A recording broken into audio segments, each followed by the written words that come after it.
Hey everyone, it's Women's Health Wednesday, and I'm Nurse Nikki, and I'm back with Vera, my vagina. And we're here today to talk to you about urinary tract infections. So we've touched on this a little bit with our vaginal hygiene, right? We want to make sure that we're wiping front to back. That's the way that we keep the urethra, which is where our urine comes out, is right underneath your clitoris. All right, that's how we keep that area clean. So again, you want to wipe front to back. Okay, that's your dirty. This is your clean. This is your dirty. You're gonna wipe this way, fold it, wipe this way, and fold it and throw it away. Okay, so front to back, clean to dirty. Another thing you want to do to prevent urinary tract infections is make sure you drink plenty of non-sugary drinks. Now you can get your sugar in, you can have a soda, a Coke, a pop, or whatever area you're from. You can drink that, but make sure you're flushing your kidneys, especially before bedtime, because you don't want all that stuff just sitting in your bladder, all the sugars and stuff, okay? We want to make sure we use the restroom frequently. This is common. This is common with postpartum folks because they, don't want to get up, or it may hurt to urinate because you may have had some tearing. This is common for nurses because I have a nurse's bladder. I can go all day, and that's not healthy. Teachers or any parent or anybody that's holding your urine, you should try and go to the bathroom every 3 to 4 hours. And when you go, I want you to sit and not just power pee and power wash the inside of your toilet and then just hurry up and get up. No, I want you to relax. Let that elevator go all the way to the bottom floor and relax, okay? So do that reverse Kegel. Instead of tightening up, relax it all the way down. Let the elevator go to the bottom floor, relax, and take that breath, and then let those final drops come out.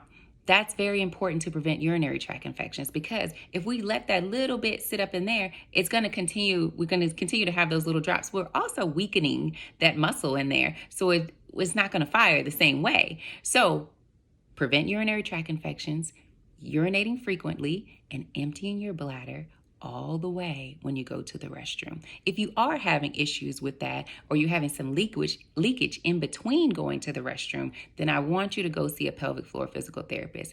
A lot of times this is covered by insurance, and I recommend pelvic floor physical therapy to all of my patients, young, like the 15, 16-year-olds, and older, all the way up to 80 or 90, because I really think it's important that you use your pelvis, your vagina, and all the muscles up in there correctly, okay?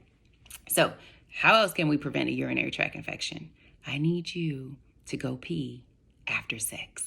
That's what I need you to do, okay? So because what can happen is you're having a little friction and grinding and bumping and all that kind of stuff.